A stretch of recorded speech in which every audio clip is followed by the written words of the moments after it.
Baik, assalamualaikum warahmatullahi wabarakatuh. Alhamdulillah wa syukurillah. Di sini saya akan mempresentasikan tugas makalah dari mata kuliah Usul Fikih. Sebelumnya yang saya hormati dosen pembimbing Bapak Rudi Adi MH beserta teman-teman yang saya hormati. Baik, langsung saja. Di sini saya akan mempresentasikan tentang makalah metode hukum Islam, mata kuliah Usul Fikih. Bab 2, pembahasan UF. Pengertian UF merupakan istilah Islam yang dimaknai sebagai adat kebiasaan. Urf terbagi menjadi ucapan atau perbuatan dilihat dari sebagai segi objeknya, menjadi umum atau khusus dari segi cakupannya, menjadi sah atau rusak dari segi keabsahan untuk syariat. Menurut syariat, para ulama usul fikih bersepakat bahwa adat yang sah ialah yang tidak bertentangan dengan syariat. Kata urf secara etimologi berasal dari kata arofa ya'rufu. Sering diartikan dengan al-ma'ruf, dengan arti sesuatu yang dikenal. Pengertian dikenal lebih dekat kepada pengertian diakui oleh orang lain, sesuatu yang dipandang baik dan diterima oleh akal sehat.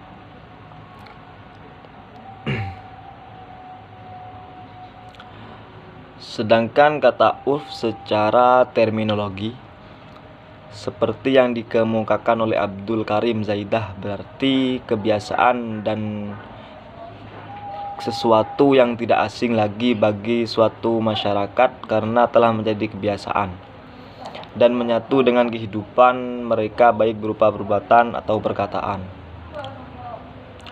Macam-macam urf. Para ulama usul fikih membagi urf kepada 3 macam. Yang pertama dari segi objeknya, yang kedua dari segi cakupannya, dan yang terakhir dari segi keabsahannya dari pandangan syarak. Pengertian istishab. Secara bahasa istishab berasal dari kata yang berarti menemani dan seterusnya, atau siapa yang meminta ditemani atau adanya keharusan untuk menemani.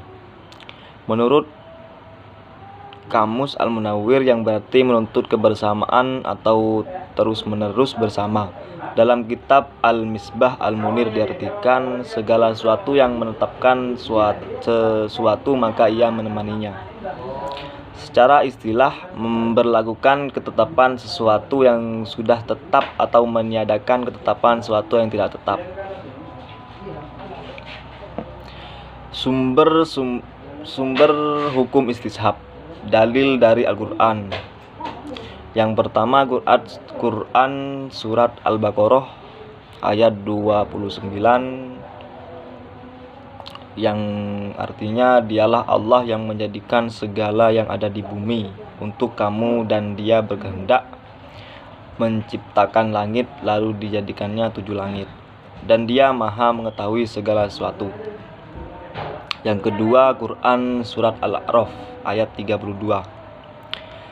Katakanlah, siapakah yang mengharamkan perhiasan dari Allah yang telah dikeluarkannya untuk hamba-hambanya, dan siapa pula lah yang mengharamkan rezeki yang baik.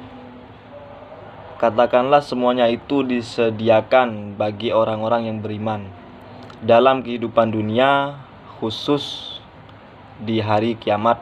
Demikianlah kami menjelaskan ayat-ayat itu bagi orang-orang yang mengetahui. Yang ketiga, Quran surat Al-Jatsiyah ayat 13. Dan Dia telah menundukkan untukmu apa yang di langit dan apa yang di bumi semuanya, sebagai rahmat daripadanya. Sesungguhnya pada yang demikian itu benar-benar terdapat tanda-tanda kekuasaan Allah bagi kaum yang berfikir. Pengertian zari'ah.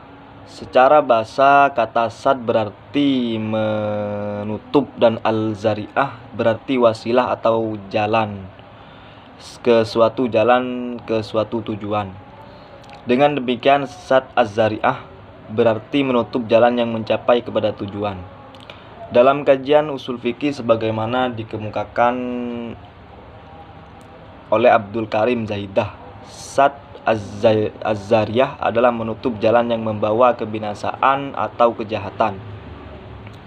Sebagai ulama mengkhususkan pengertian zari'ah dengan suatu yang membawa pada perbuatan yang dilarang dan mengandung kemudaratan.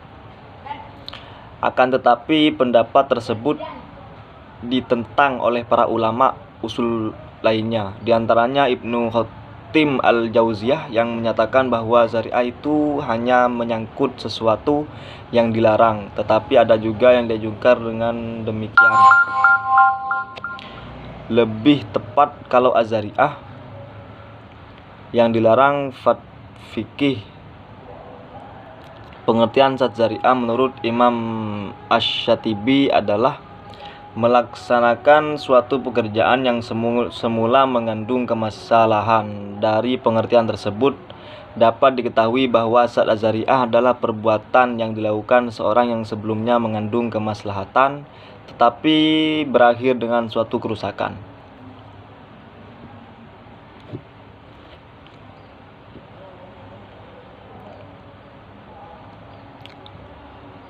Dari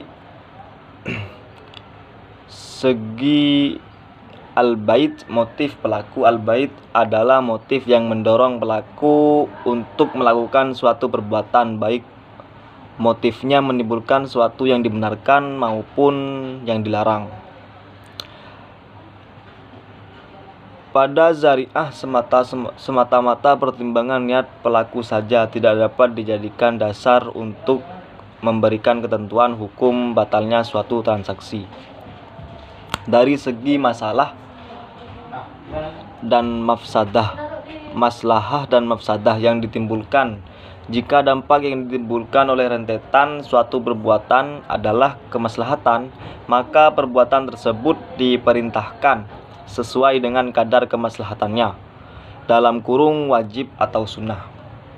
Sebaiknya jika dampak yang ditimbulkan oleh rentetan perbuatan tersebut adalah kerusakan, maka perbuatan tersebut dilarang sesuai dengan kadarnya pula, dalam kurung haram atau makruh. Jika dengan tinjauan zari'ah yang kedua, perbuatan zari'ah melahirkan ketentuan hukum sah atau batalnya perbuatan tersebut, bahkan menimbulkan hukum boleh atau terlarangnya perbuatan tersebut, tergantung pada apakah perbuatan zari'ah tersebut menimbulkan maslahah atau mafsadah, tanpa mempertimbangkan apakah motif pelaku untuk melakukan kebaikan atau kerusakan. Baik, kesimpulan di atas bisa kita simpulkan seperti yang dikemukakan oleh Abdul Karim Zaidah. Berarti sesuatu yang tidak asing lagi bagi suatu masyarakat karena telah menjadi kebiasaan dan menyatu dengan kehidupan mereka, baik berupa perbuatan atau perkataan.